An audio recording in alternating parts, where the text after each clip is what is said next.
Oke, kembali lagi di forum Timnas dan kali ini kita akan membahas tentu saja review dari pertandingan uji coba kedua dari Timnas Indonesia menghadapi Timnas Libya yang kali ini berakhir kembali dengan kekalahan tipis 2-1 Indonesia atas Libya.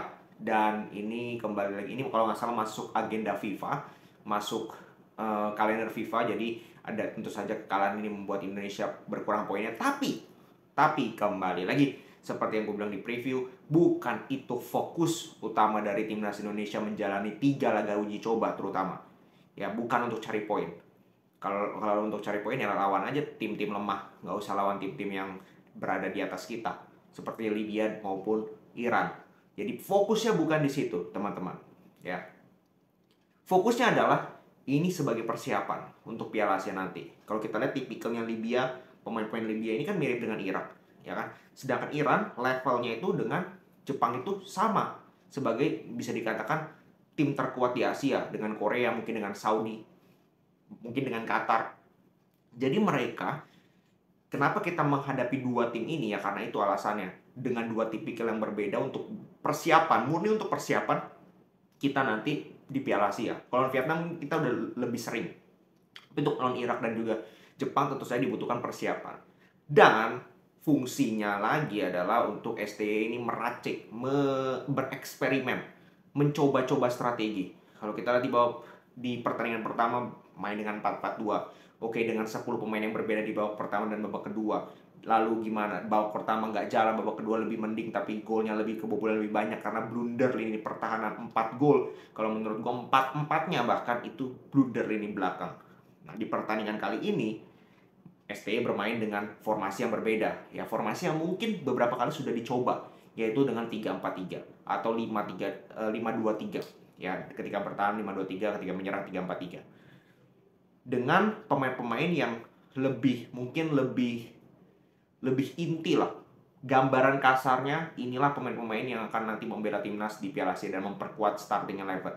Hernando, di belakang ada Jordi Amat, ada bukan Hafnar, Elkan dengan Rido. Di tengah 2 DM ada Hafnar dan juga Ivar Yener. Di wingback itu Yakob dengan Arhan. Di depan itu ada Witan kiri, Witan kanan, Marcelino kiri, dengan Rafael Struijk sebagai false nine atau sebagai striker. Nah, dengan formasi ini, kalau gue bilang, definitely kita bermain lebih baik. Jauh lebih baik dibandingkan pertandingan pertama. Stabil 90 menit. Ya. Kelihatan pemain-pemain itu lebih nyaman bermain dengan 3 back. Ya. Dan apa ya, gue rasa tidak fair kalau kita bilang kita menghujat pemain karena kalah dan sebagainya, karena ini laga uji coba. Pemain kelihatan berhati-hati, kalau gue bilang tidak ada duel-duel yang keras, karena mereka juga mikir kalau mereka sampai cedera ya repot ya, karena pemain udah didaftarin kalau nggak salah, dan kesempatan mereka untuk main di Piala Asia bisa hilang karena mereka cedera. Maka dari itu mereka berhati-hati. Duel second ball itu berapa kali pemain kita nggak terobos gitu. Nggak ada masalah juga, karena gue rasa jauh lebih penting untuk menjaga kondisi squad ini tetap fit sampai Piala Asia. Makanya Yakob tadi juga sempat cedera ringan, itu yang gue takutkan, jangan sampai dia cedera parah. Ya kan, adiknya saudaranya Yance Sayuri sudah nggak ikut karena cedera. Jangan sampai Yakob juga nggak ikut karena cedera akibat pertandingan dicoba. Yang terpenting adalah kondisi pemain, strategi, taktikal itu dievaluasi, dicoba-coba di pertandingan kali ini, 3 pertandingan dicoba, sehingga di Piala Asia nanti kita tampil bisa prima, tampil bisa bagus, tampil bisa maksimal. Itu yang jauh lebih penting. Nah, kalau kita melihat pertandingannya itu, Libya itu nggak main bagus. Libya itu kelihatan ya kualitasnya segitu doang. Banyak long ball, banyak crossing peluang mereka. Sedangkan peluang kita itu lebih terstruktur. Cuman yang menjadi permasalahan dari kita ini kembali lagi di final third-nya. Finishingnya parah. Final pass-nya juga kadang-kadang kelamaan pemain kita untuk mengambil keputusan. Dan umpan-umpan kunci di kotak penaltinya itu yang berkali-kali itu gagal. Tapi secara build up, secara pressing, secara organisasi itu jauh lebih baik. Jauh lebih baik.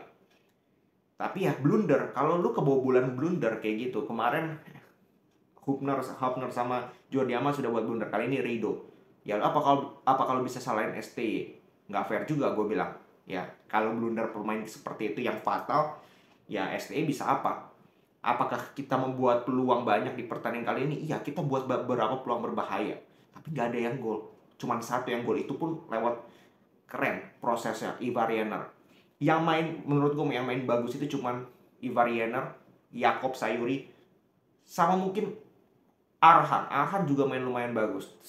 Yang paling jelek itu yang cukup mengecewakan itu dua pemain, Rafael Struijk sama Marcelino. Marcelino itu benar-benar mungkin karena dia baru balik cedera, jadi belum fit benar-benar secara match fitness, secara ritme permainan, mainnya benar-benar hancur-hancuran.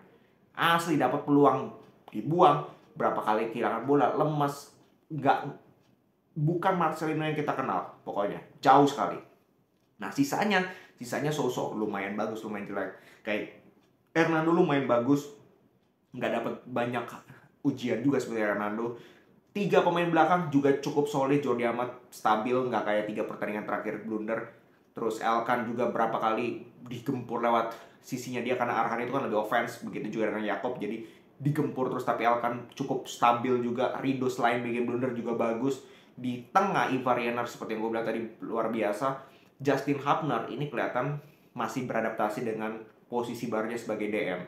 Perbedaan DM dengan center back, dia mungkin bagus secara duel 1-1, pressing dia bagus, defense-nya lebih bagus, walaupun di gol kedua itu harusnya gol pertama itu harusnya ditutup, tapi dia telat.